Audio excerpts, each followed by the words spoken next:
ಎಂಥ ಕುಷ್ಠ ರೋಗಗಳಿದ್ರು, ಬರೀ ಕ್ಯಾನ್ಸರ್ ಒಂದೇ ಅಂತಲ್ಲ, ಅಥವಾ ಸಣ್ಣ ಪುಟ್ಟ ಕಾಯಿಲೆ ಕಸಾಲೆಗಳು ಒಂದೇ ಅಂತಲ್ಲ, ಎಂಥ ಕುಷ್ಠ ರೋಗಗಳಿದ್ರೂ ಕೂಡ ಶ್ರೀ ಗುರು ರಾಘವೇಂದ್ರಾಯ ನಮಃ. ಎಲ್ಲರಿಗೂ ನನ್ನ ನಮಸ್ಕಾರಗಳನ್ನ ತಿಳಿಸ್ತಾ ಇವತ್ತಿನ ನನ್ನ ವಿಡಿಯೋದಲ್ಲಿ ಎಂಥದ್ದೇ ರೋಗ ರುಜಿನಗಳಿರಲಿ, ಅದರಲ್ಲೂ ಭಯಾನಕವಾದಂತಹ ಕ್ಯಾನ್ಸರ್ ಅಂತಹ ಕಾಯಿಲೆಗಳು ಕೂಡ ನಾನು ಇವತ್ತು ಹೇಳ್ಕೊಡುವಂಥ ಒಂದು ಸ್ತೋತ್ರನ ಪ್ರತಿನಿತ್ಯ ರಾಯರ ಮೇಲೆ ನಂಬಿಕೆ ಇಟ್ಟು ಶ್ರದ್ಧಾ ಭಕ್ತಿ ನಿಷ್ಠೆಯಿಂದ 11 ಬಾರಿ ಇಲ್ಲ 9 ಬಾರಿ ಇಲ್ಲ 21 ಬಾರಿ ಹೇಳ್ಕೊಳ್ಳೋದ್ರಿಂದ ಎಂತಹ ರೋಗ ರುಜಿನಗಳು ಕೂಡ ನಿಮ್ಮಿಂದ ದೂರ ಆಗುತ್ತೆ, ಆರೋಗ್ಯ ಅನ್ನೋದನ್ನ ನೀವು ಪಡ್ಕೊಳ್ತೀರಾ. ಆ ಸ್ತೋತ್ರ ಯಾವುದು ಅನ್ನೋದನ್ನ ಈ ವಿಡಿಯೋ ಮೂಲಕ ಸಂಪೂರ್ಣವಾಗಿ ತಿಳಿಸ್ಕೊಡ್ತೀನಿ. ನಾನಿವತ್ತು ನಿಮ್ಮ ಆರೋಗ್ಯಕ್ಕೋಸ್ಕರ ಮತ್ತೆ ನಿಮ್ಗಿರುವಂತಹ ರೋಗ ರುಜಿನಗಳು ನಿಮ್ಮಿಂದ ದೂರ ಆಗೋಕ್ಕೋಸ್ಕರ ಹೇಳ್ಕೊಡ್ತಿರುವಂತಹ ಒಂದು ಸ್ತೋತ್ರನ ಗುರುಸ್ತೋತ್ರದಿಂದ ತೆಗೆದುಕೊಳ್ತಿದ್ದೀನಿ.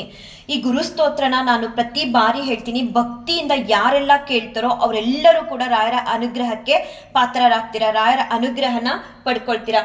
ಯಾಕೆ ಅಷ್ಟೊಂದು ಶಕ್ತಿ ಇದೆ ಈ ಗುರುಸ್ತೋತ್ರಕ್ಕೆ ಅಂತ ತಿಳ್ಕೊಳ್ಳೋದಾದ್ರೆ, ಈ ಗುರುಸ್ತೋತ್ರನ ರಾಯರ ಅಚ್ಚುಮೆಚ್ಚಿನ ಶಿಷ್ಯರಾದ ಅಪ್ಪಣ್ಣಾಚಾರ್ಯರು ರಚಿಸಿರುವಂಥದ್ದು.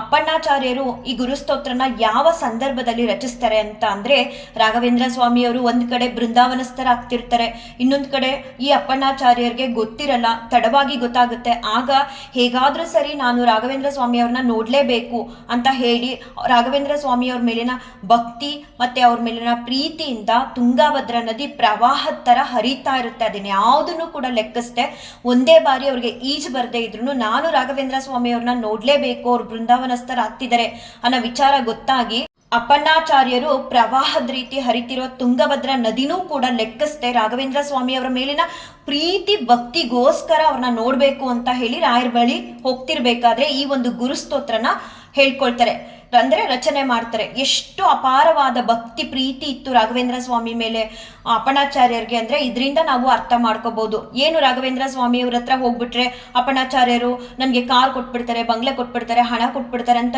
ಏನು ಪ್ರವಾಹನ ಈಜು ಹೋಗ್ಲಿಲ್ಲ.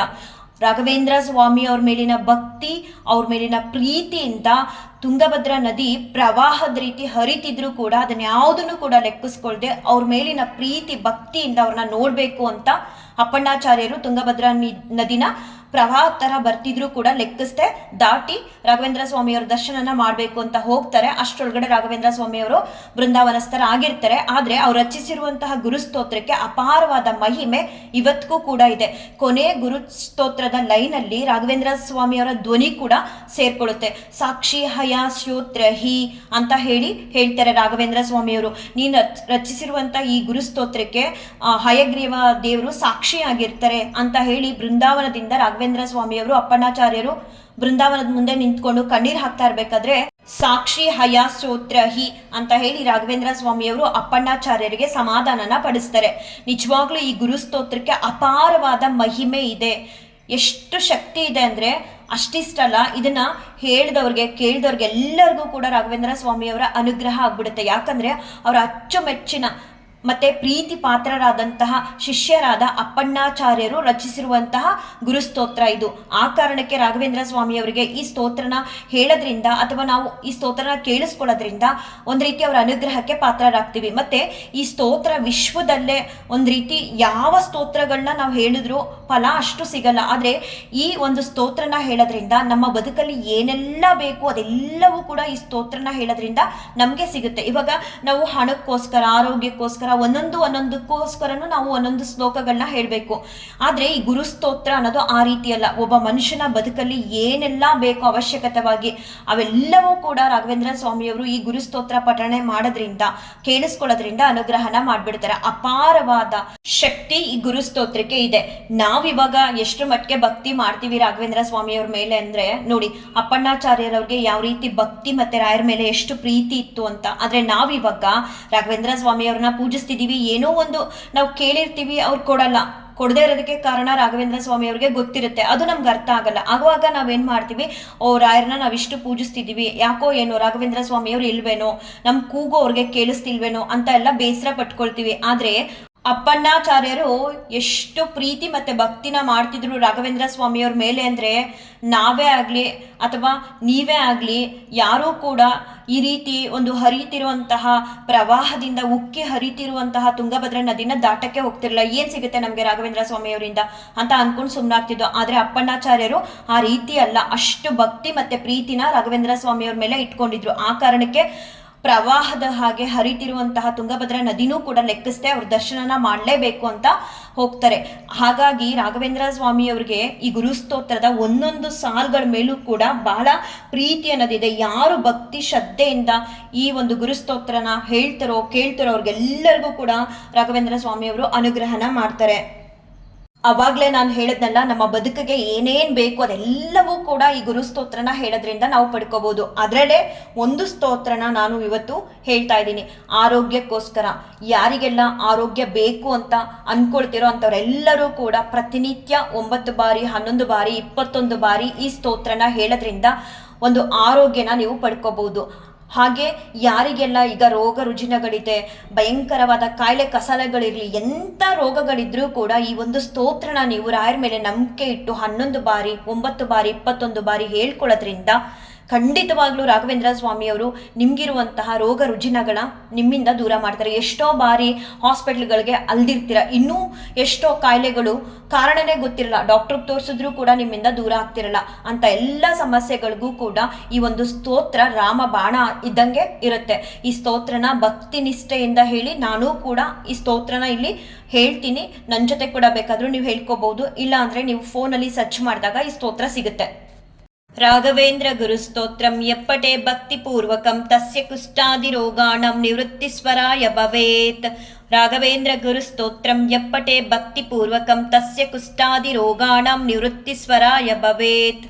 ರಾಘವೇಂದ್ರ ಗುರುಸ್ತೋತ್ರಂ ಯಪ್ಪಟೆ ಭಕ್ತಿಪೂರ್ವಕಂ ತಸ್ಯ ಕುಷ್ಠಾದಿರೋಗಾಣಂ ನಿವೃತ್ತಿಸ್ವರಾಯ ಭವೇತ್. ರಾಘವೇಂದ್ರ ಗುರುಸ್ತೋತ್ರಂ ಯಪ್ಪಟೆ ಭಕ್ತಿಪೂರ್ವಕಂ ತಸ್ಯ ಕುಷ್ಠಾದಿರೋಗಾಣಂ ನಿವೃತ್ತಿಸ್ವರಾಯ ಭವೇತ್. ರಾಘವೇಂದ್ರ ಗುರುಸ್ತೋತ್ರಂ ಯಪ್ಪಟೆ ಭಕ್ತಿಪೂರ್ವಕಂ ತಸ್ಯ ಕುಷ್ಠಾದಿರೋಗಾಣಂ ನಿವೃತ್ತಿಸ್ವರಾಯ ಭವೇತ್. ರಾಘವೇಂದ್ರ ಗುರುಸ್ತೋತ್ರಂ ಯಪ್ಪಟೆ ಭಕ್ತಿಪೂರ್ವಕಂ ತಸ್ಯ ಕುಷ್ಠಾದಿರೋಗಾಣಂ ನಿವೃತ್ತಿಸ್ವರಾಯ ಭವೇತ್. ರಾಘವೇಂದ್ರ ಗುರುಸ್ತೋತ್ರಂ ಯಪ್ಪಟೆ ಭಕ್ತಿಪೂರ್ವಕಂ ತಸ್ಯ ಕುಷ್ಠಾದಿರೋಗಾಣಂ ನಿವೃತ್ತಿಸ್ವರಾಯ ಭವೇತ್. ರಾಘವೇಂದ್ರ ಗುರುಸ್ತೋತ್ರಂ ಯಪ್ಪಟೆ ಭಕ್ತಿಪೂರ್ವಕಂ ತಸ್ಯ ಕುಷ್ಠಾದಿರೋಗಾಣಂ ನಿವೃತ್ತಿಸ್ವರಾಯ ಭವೇತ್. ರಾಘವೇಂದ್ರ ಗುರುಸ್ತೋತ್ರಂ ಯಪ್ಪಟೆ ಭಕ್ತಿಪೂರ್ವಕಂ ತಸ್ಯ ಕುಷ್ಠಾದಿರೋಗಾಣಂ ನಿವೃತ್ತಿಸ್ವರಾಯ ಭವೇತ್.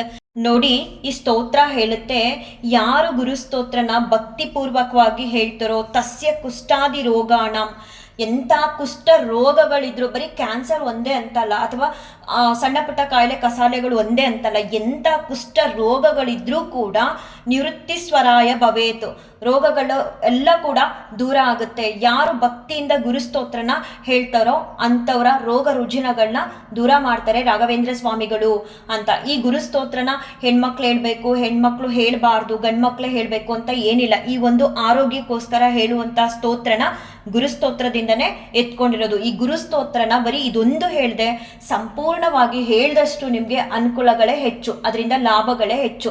ಹಾಗೆ ಗುರುಗಳ ಅನುಗ್ರಹ ಕೂಡ ನೀವು ಪಡ್ಕೋಬಹುದು. ಇಲ್ಲ ನಮಗೆ ಆರೋಗ್ಯ ಸಮಸ್ಯೆ ಇದೆ, ಇದೊಂದು ಸ್ತೋತ್ರನ ನಾವು ಪ್ರತಿನಿತ್ಯ ಹೇಳ್ಕೊತೀವಿ ಅಂದರೆ ಪೂಜ್ಯಾಯ ರಾಘವೇಂದ್ರಾಯ ಆ ಶ್ಲೋಕನ ಹೇಳ್ಬಿಟ್ಟು ನಂತರ ಈ ಗುರುಸ್ತೋತ್ರನ ಹೇಳ್ಕೊಡಿ. ಇವಾಗ ನಾನೇನು ಹೇಳ್ಕೊಟ್ಟಿದ್ದೀನಿ ಆರೋಗ್ಯಕ್ಕೋಸ್ಕರ ಅದನ್ನ ಮತ್ತೆ ಹೇಳ್ಕೊಳ್ಳುವಂತಹ ಸಮಯದಲ್ಲಿ ರಾಘವೇಂದ್ರ ಸ್ವಾಮಿ ಅವ್ರ ಮುಂದೆ ಒಂದು ಗ್ಲಾಸ್ ನೀರಿಡಿ, ಇದೇ ನಮಗೆ ದಿವ್ಯ ಔಷಧ ಆಗಬೇಕು ಅಂತ. ನೀರಿಟ್ಟು ಈ ಸ್ತೋತ್ರನ ಹೇಳ್ಕೊಂಡು ಕುಡಿದ್ರೂ ಆಗುತ್ತೆ. ಅಕಸ್ಮಾತ್ ನಾವು ನೀರೇನು ಇಡಲ್ಲ ಹಾಗೆ ಹೇಳ್ತೀವಿ ಅಂದ್ರೂ ಕೂಡ ನೀವು ಈ ಸ್ತೋತ್ರನ ಎಷ್ಟು ಭಕ್ತಿಯಿಂದ ರಾಘವೇಂದ್ರ ಸ್ವಾಮಿ ಅವ್ರ ಮೇಲೆ ನಂಬಿಕೆ ಇಟ್ಟು ಹೇಳ್ತಿರೋ ಅಷ್ಟು ಬೇಗ ನಿಮ್ಗಿರುವಂತಹ ಒಂದು ರೋಗ ರುಜಿನಗಳು ದೂರ ಆಗುತ್ತೆ. ಹಾಗೆ ನಿಮಗೆ ಆರೋಗ್ಯ ಭಾಗ್ಯ ಅನ್ನೋದು ಕೂಡ ರಾಘವೇಂದ್ರ ಸ್ವಾಮಿಯವರು ಕರುಣಿಸ್ಬಿಡ್ತಾರೆ. ಎಲ್ಲವೂ ಕೂಡ ಒಬ್ಬ ಮನುಷ್ಯನ ಬದುಕಿಗೆ ಏನೆಲ್ಲ ಅವಶ್ಯಕತೆ ಇದೆಯೋ ಅದನ್ನೆಲ್ಲವನ್ನು ಕೂಡ ರಾಘವೇಂದ್ರ ಸ್ವಾಮಿಯವರು ಈ ಗುರುಸ್ತೋತ್ರನ ಹೇಳೋದ್ರಿಂದ ಅನುಗ್ರಹ ಮಾಡ್ತಾರೆ, ಕರುಣಿಸ್ತಾರೆ. ಅಷ್ಟು ಅಪಾರವಾದಂತಹ ಮಹಿಮೆ ಈ ಗುರುಸ್ತೋತ್ರಕ್ಕೆ ಇದೆ. ಯಾರೆಲ್ಲ ಆರೋಗ್ಯ ಸಮಸ್ಯೆಯಿಂದ ಕಷ್ಟಪಡ್ತಿದ್ದೀರೋ ಅಂಥವ್ರಿಗೆಲ್ಲರಿಗೂ ಕೂಡ ರಾಘವೇಂದ್ರ ಸ್ವಾಮಿಯವರು ಈ ಸ್ತೋತ್ರನ ಹೇಳೋದ್ರಿಂದ ಅನುಗ್ರಹ ಮಾಡಲಿ, ಅವರ ಆರೋಗ್ಯ ಸಮಸ್ಯೆನ ದೂರ ಮಾಡಿ ಅವ್ರಿಗೆ ಆರೋಗ್ಯ ಭಾಗ್ಯನ ಕೊಡಲಿ ಅಂತ ನಾನು ರಾಯರ ಹತ್ರ ಬೇಡ್ಕೊಳ್ತಾ ಈ ಒಂದು ವಿಡಿಯೋನ ಎಂಡ್ ಮಾಡ್ತೀನಿ. ಶ್ರೀ ಕೃಷ್ಣಾರ್ಪಣಮಸ್ತು, ಶ್ರೀ ಕೃಷ್ಣಾರ್ಪಣಮಸ್ತು, ಶ್ರೀ ಕೃಷ್ಣಾರ್ಪಣಮಸ್ತು.